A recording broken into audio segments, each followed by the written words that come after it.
ஆண்டவராக இயேசு கிறிஸ்துவின் விலையேறப்பட்ட நாமத்தினாலே கர்த்தருடைய ஆவியானவர்களுக்கு கொடுத்ததான ஏஜே பவர் மினிஸ்ட்ரி ஊழியத்தின் சார்பிலே அன்பின் நல்வாழ்த்துக்களை தெரிவித்துக் கொள்கிறேன். எனக்கு அருமையானவர்கள், ஒவ்வொரு நாளும் கர்த்தருடைய வார்த்தை உங்களை தேடி இணையதளத்தின் மூலமாய் வந்து கொண்டிருக்கிறது. பரிசுத்த ஆவியான் கொடுத்து கொண்டிருக்கிறார். நீங்கள் கேட்போர் மாத்திரமல்லாதபடி உங்கள் உறவுகளுக்கும் நண்பர்களுக்கும் தேவனுடைய வார்த்தையை சொல்லுங்கள். தேசமெங்கும் திருச்சபை எங்கும் தேவனுடைய வார்த்தை கடந்து போகட்டும். கர்த்தருடைய ஆவியானவர் மகிமைப்படுவாராக. இயேசு என்ற தெய்வம் என்னையும் உங்களையும் ரட்சித்த அந்த இயேசு என்ற தெய்வம் மகிமைப்படுவாராக. ஹல்லேலூயா. இன்றைக்கும் கர்த்தர் கொடுத்த வார்த்தையை தியானிக்கப் போகிறோம். 1 அரசரின் புத்தகம் 1 ராஜாக்கள் புத்தகம் 17ஆம் அதிகாரம் 4வது இறைவார்த்தை. அங்கே உனக்கு எங்க எலியாவை பார்த்து ஆண்டவர் சொன்னார், அங்கே உனக்கு போஷிக்கும்படியாய் காகங்களுக்கு கட்டளையிடுவேன். எங்க? கேரித் ஆற்றண்டையில். இந்த எலியா என்ற தீர்க்கதரிசி தேவனுடைய மனிதன் தன்னுடைய வாயினால் கொடுத்த சாபத்தின்படி தேசமெங்கும் பஞ்சம்.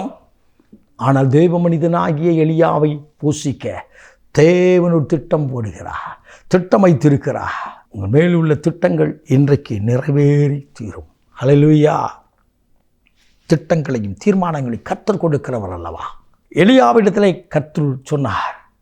வேதம் சொல்லுகிறது, 1 அரசன் புத்தகம் 17ஆம் அதிகாரம் 2-3 திருவார்த்தை சொல்கிறது, கர்த்தருடைய வார்த்தை எரேமியாவுக்கு உண்டாகி, தேவனுடைய வார்த்தை எரேமியாவுக்குள்ளாக இருந்து கடந்து வந்தது. இந்த எரேமியா தான் சொல்கிறார், வாயிலிட்ட வார்த்தையை அக்கினியாகும் ஜனங்களை வரவாக மாற்றுவேன் என்று எரேமியா மூலமாய் கர்த்தர் பேசினவர். எரேமியாவை குறித்து பேசுகிறார்.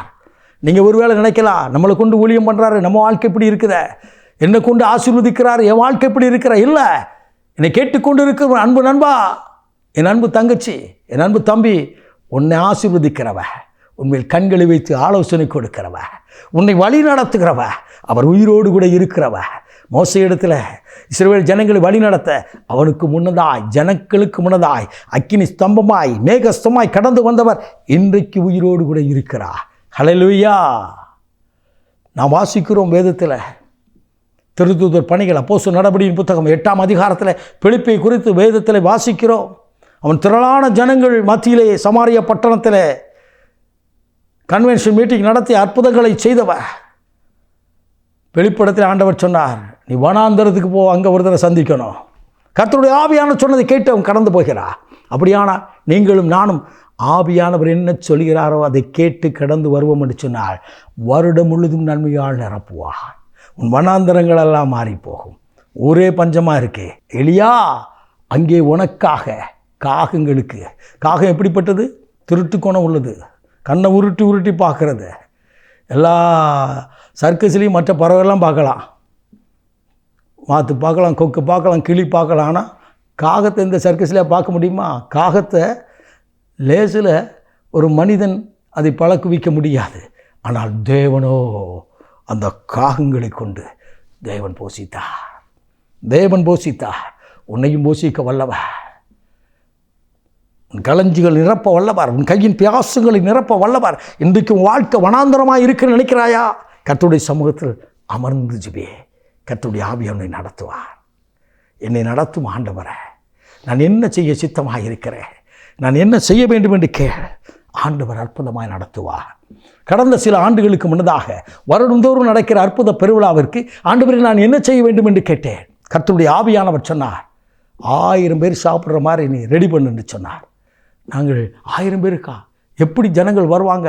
ஆண்டவருடைய சமூகத்தில் அமர்ந்தோம். 21 நாட்கள் இணைந்து ஜெபித்தோம். குழுவாய் குடும்பமாய் ஜெபித்தோம். வாசித்து கர்த்தருடைய ஆவியானவர் சொன்னது போலவே செய்தோம். நடந்தது என்ன? 2 பேர் சாப்பிட்றது அளவுக்கு கூட மீதே துணிக்கள் இல்லை, சாப்பாடு இல்லை. சரியாய் நடத்துகிற தேவனவ. இது எப்படி நடத்தும் தெரியாது. அற்புதமாய் ஆண்டவர் நடத்தி கொடுத்தார். அதன் தேவையெல்லாவற்றை சந்தித்தார். எனக்கு அற்புதம் செய்தவர் உங்களுக்கும் அற்புதம் செய்வார். அமெரிக்காவில் அற்புதம் செய்கிறார், ஆஸ்திரேலியாவில் அற்புதம் செய்கிறார். நான் சொல்லலை. எலியாவுக்கு அற்புதம் செய்த தேவன் எனக்கு அற்புதம் செய்தார். எனக்கு அற்புதம் செய்த தேவன் கேட்டுக்கொண்டு உங்களுக்கும் உங்கள் குடும்பத்திற்கும் இன்றைக்கு அற்புதம் செய்வாராக. ஹல்லேலூயா. நாம் ஜெபிப்போம்மா. மகா பரிசுத்தம் உள்ள தகப்பனே, இந்த வேளைக்காய் ஸ்தோத்திரிக்கிறோம். இன்றைக்கும் உம்முடைய வார்த்தையின்படி தகப்பனே, அங்கே உனக்கு காகங்களை கொண்டு போஷிப்பேன் என்று வார்த்தையை கொடுத்த ஆண்டவரே, இன்றை கேட்கின்ற ஒவ்வொரு எளியாக்களுக்குள்ளும் ஒவ்வொரு மகன் மகளுக்குள்ளாய் தகப்பனை திட்டமாய் பேசி தகப்பனை அவர் வழி நடத்த உடைய கரத்தில் கொடுக்கிறார். நீர் அப்படியே செய்வதற்காக நன்றி. ஆசீர்வதியும் இயேசு சுவாமியுடைய ஆணி வாய்ந்த கரம் அவள் சிரசிலே ஆசீர்வதிக்கப்பட்டு கரத்தில் இப்படி மகிமை வெளிப்படட்டும். எல்லா மகிமைக்கு செலுத்துகிறேன். தரை மட்டும் தாழ்த்தி அர்ப்பணிக்கிறேன். இயேசு இரட்சகரின் வெளியேறப்பட்ட நாமத்தில் ஜெபிக்கிறோம் ஜீவனுள்ள நல்ல பிதாவே. ஆமென். ஆமென்.